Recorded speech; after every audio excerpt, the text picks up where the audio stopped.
Hey y'all, coming to y'all with a message per usual. And so today I wanted to talk about 1 Corinthians 13 and 11. And it reads, when I was a child, I talked like a child, I thought like a child, I responded like a child. When I became a man, I put away the ways of childhood behind me. All right, so the reason why I wanted to talk about this today, you all, is because the climate that we're living in, and a lot of the times as we're growing, the things that we encounter, we have to understand that the only way that we can grow and elevate in any aspect of our lives is if we put in an intentional effort to change how we show up, right?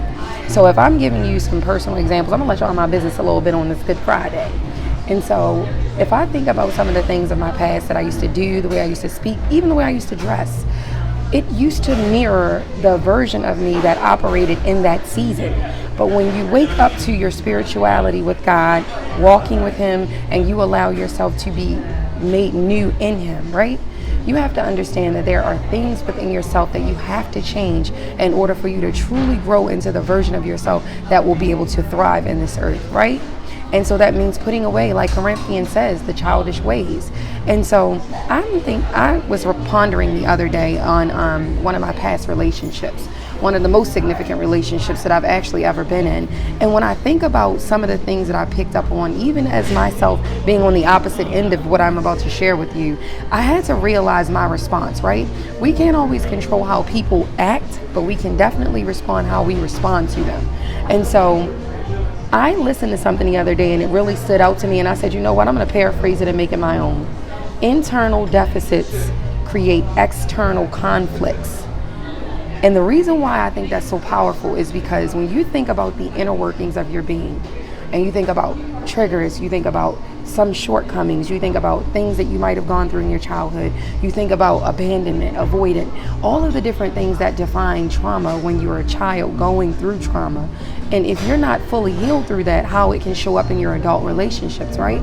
And so for me, I would go into communication in one of my relationships and I would pour my entire heart out, explaining how I felt about a thing, what I felt like needed to change about a thing, or even just trying to help the person understand my plight. And I would never get a response in some instances. In other instances, I would just get a blank stare. There would never be a back and forth communication. And in the season that I was operating in, unhealed, I used to get extremely offended by it. And it would cause huge conflict in the relationship to the point where communication would fall on deaf ears, because when you respond aggressively to someone that is avoidant or really can't express their feelings, it makes them shut down. And when you force them into a corner to shut down, you're not going to be able to produce anything meaningful from the conversation if you're trying to reach a goal or an objective to solve a problem. And so what I wanted to discuss here is we have got to start understanding that the only way we can grow in this life is if we go on a true level of healing. Healing is ugly. I talked about healing years ago when I first started, but if I'm talking about it now from a much more healed space that I operate in at this moment in time, it looks like sitting in complete silence, seasoned dialogue. My girl on here, she talked about it the other day, and listening to your thoughts, feeling them, and allowing your emotions to evolve from those thoughts. Sometimes we have to sit in tears, sit in doubt, sit in frustration, sit in the ugly intricacies of our inner workings, how we're woven together. And we have to accept the ugly parts of ourselves, because once we can accept them, identify them, and then begin a significant healing through them, that is where our best self resides.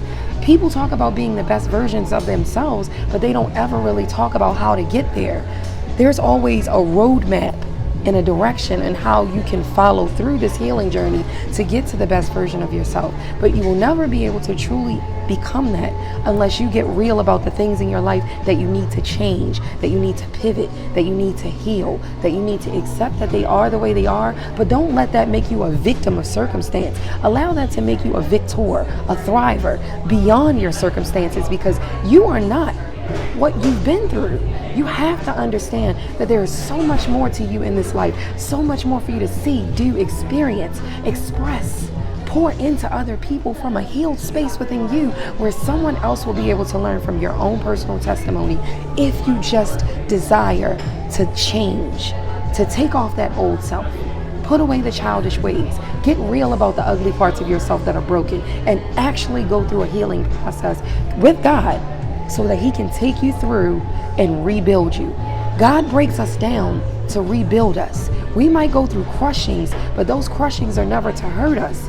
It is to allow us to evolve into who he created us to be. My loves, this message was for someone, and I hope it reached the ears that needed to hear it. Until the next time, I'll talk to you guys soon.